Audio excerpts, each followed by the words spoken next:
Hello everybody and welcome back. So combat in CK3 is just kind of sad. So I've been talking about a few things about CK and CK2 and CK3 and different games and stuff recently. This is the latest thought to percolate to the top of my head, and this was something from a YouTube comment kicked me off on this this chain of thought. But so here's our army, right? We've got the Seljuks, and obviously in 1066 they start at war with the Roman Empire. And if we take a look at CK2, we got a very similar situation.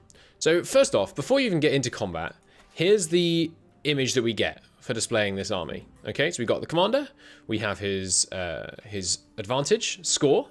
It's one thing I should point out, not everything about CK3 is worse. Advantage, rather than just using martial and things like that, really good idea. The idea of having a concept of advantage, very, very good change.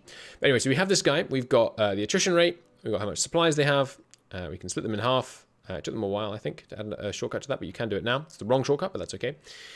We can change that. And we can select our new commander. When we select our new commander, here's the screen that we get. Okay, we can see 1, 2, 3, 4, 5 commanders at a time, including the currently selected one for some reason.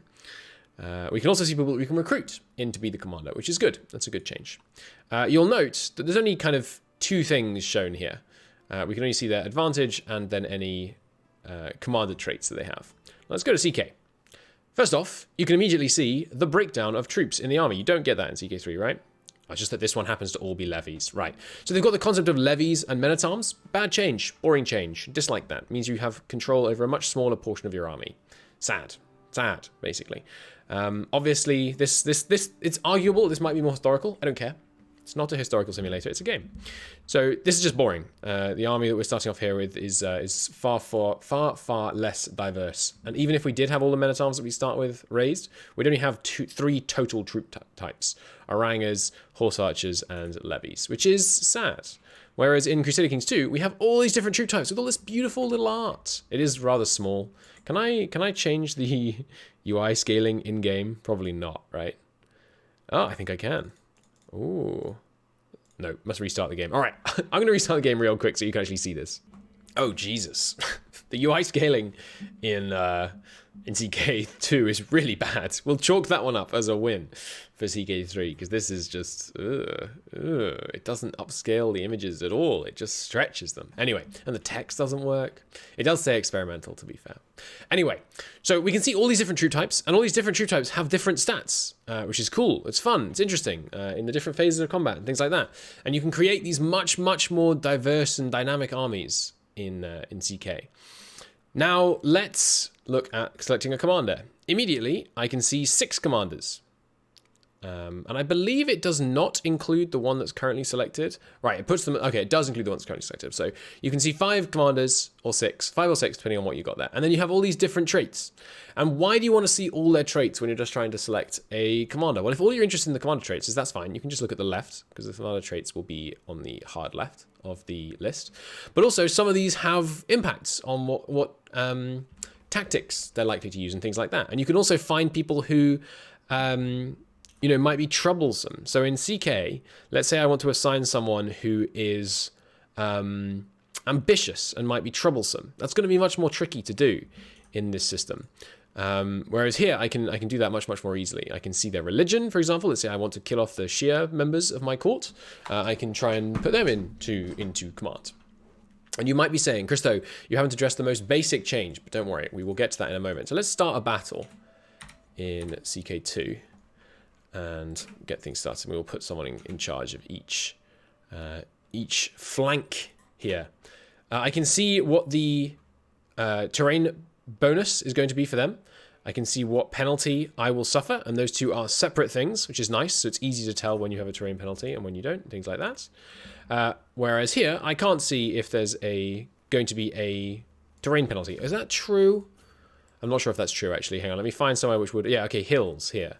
Yeah, okay, so I can see who's likely to win. I can't see whether there's a terrain penalty, for example. In order to do that, I have to hover, because in CK3, lots of stuff is abstracted to tooltips, which shouldn't be. It should just be on the screen, like whether or not you're taking a terrain penalty, for example. But you have that in here. Okay, and I'm hovering over defending in hills, and I'm getting nothing. Nothing. For the game that loves tooltips, it doesn't tell me what the bonus is to have defending in hills. Oh, excuse me. Why can't I... Do I have to click on it? Why is it not locking the tooltip? No, there we go. I just have to move up very carefully. It tells me I have a higher quality. It doesn't tell me how much higher quality. It says I have more soldiers. It doesn't say by how many I have more soldiers. It says I have a better army commander. It doesn't tell me by how much I have a better army commander. Much worse thing. Better mechanically in that it does these calculations. Worse visually because the UI in CK3 is rather lacking. And it's not surprising that it's lacking because these things in CK2 took a long time to get to this stage. I don't believe these were in the release build. So, you know, it makes sense. It's just still sad. So now we start the battle and we get the lovely graphic of these two smacking each other in the face. And we will start the battle over in CK3 as well. And we get these similar graphic of these two bashing each other. There are better animations in CK. Although, I have to say, the Seljuk troop here, I guess it's because they're levies, but he looks like he's just wearing a random fur hat. Anyway, so here we have our two armies, and we have the relative strength bar. And we can see that we have our troops here, and the number that have currently routed.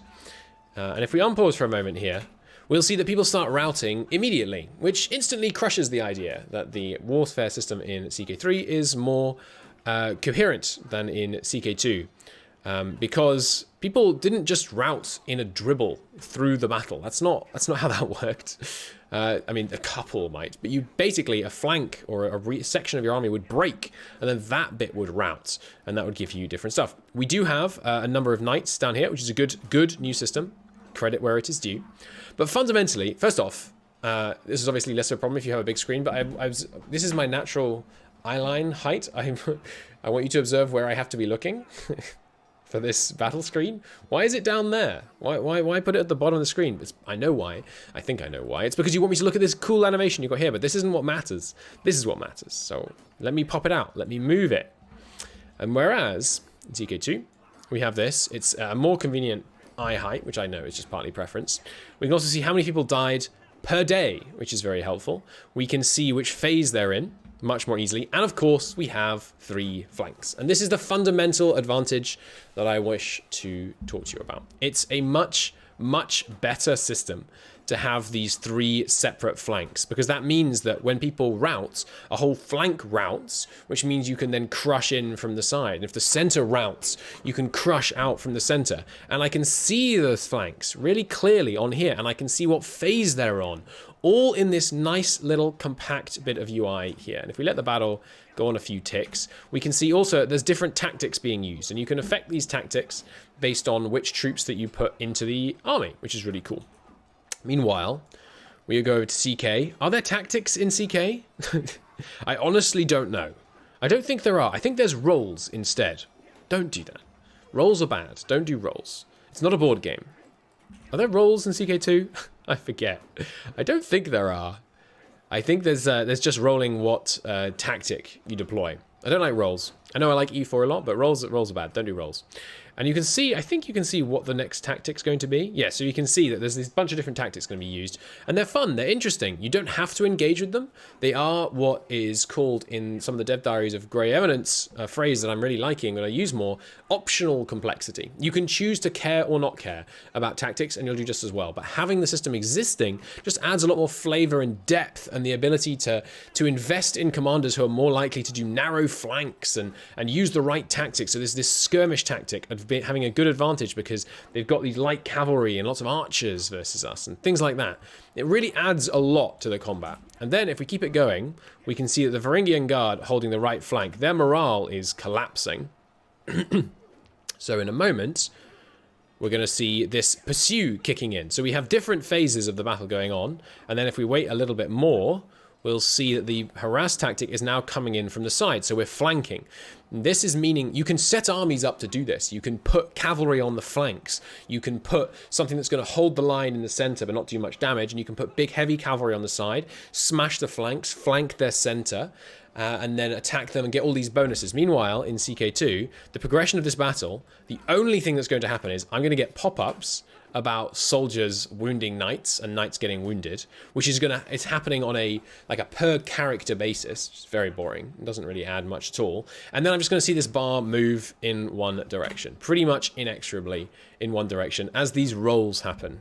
in here, but it's really not nearly as engaging. I'm not getting nearly as much information. There's not nearly as much going on as in this CK2 system, where we have the flanks, we have flanking, we have multiple commanders. You can get a steadfast commander in the center who's designed to break under no circumstances. And then you could get risk takers on the flanks. You can make daring moves. You can have you fighting alongside your two sons on each flank who are, you know, trying to blast forward and prove themselves. You can get interesting stories that develop as a result of this more complicated system. And in CK3, it's just kind of sad, to be honest. And they always trend towards having better quality armies at the end, and then it lets far, far too many of them get away. And then for final comparisons, let's get to the victory screen here. We can see that we're flanking in here. Oh, we're stressed. And when we win here eventually, there we go. Okay, so first off, we go to the CK screen. We can see if we get details, it will show me how many breakdowns we get on losses and things. It uses way too much space because it uses this icon to represent levies rather than something like this icon. Way smaller, way more compact. I know this is a preference thing, but I also think it looks better. And we can see everything that's happened on here. We can also see message settings. Let's go back over to CK3. I forget, does CK3 even have message settings? I can't remember. I don't think it does, right? Hang on, let me check. That's hilarious. There are no message settings in CK3, so I can't decide whether or not I'm going to get this pop up every time. Wow. That's like I've said many times, I think CK3 is a good game. I think talented people are working on it. That's embarrassing. Message settings are such a basic feature. Anyway, so we can see how many people are lost on this massively larger than it needs to be UI screen, because we just love these 3D portraits, which honestly I still think look worse than the 2D templates, but I know that's just preference. But anyway, so we can see what's going on in total. We can see break it down into main phase and pursuit, and we can see that when this force of 6,000 people broke and there were 15,000 levies charging after them, something like, what is this, 99% got away. Incoherent levels of casualties. Obviously, I know you can have faster troops that will inflict more casualties, but still, silly change that you just have so many more battles in CK3 because the pursuit phases are far, far less damaging. Anyway, I think those are all of the immediate differences I wanted to talk about. It's just, like I say, I use the word advisedly. I think compared to CK2, the CK3 system is just kind of sad. It honestly just feels... So I have Shattered Retreat on in this. Fair enough. It honestly just feels sad. This screen here has so much more information. It's so much more engaging. I love it. I love it. Hopefully they will update CK3 Warfare, but I doubt it because they've said they're basically happy with it, which boggles the mind, but there you go. CK3, good game. Could do with CK2's Warfare system, which is, in my opinion, strictly better. Thanks for watching.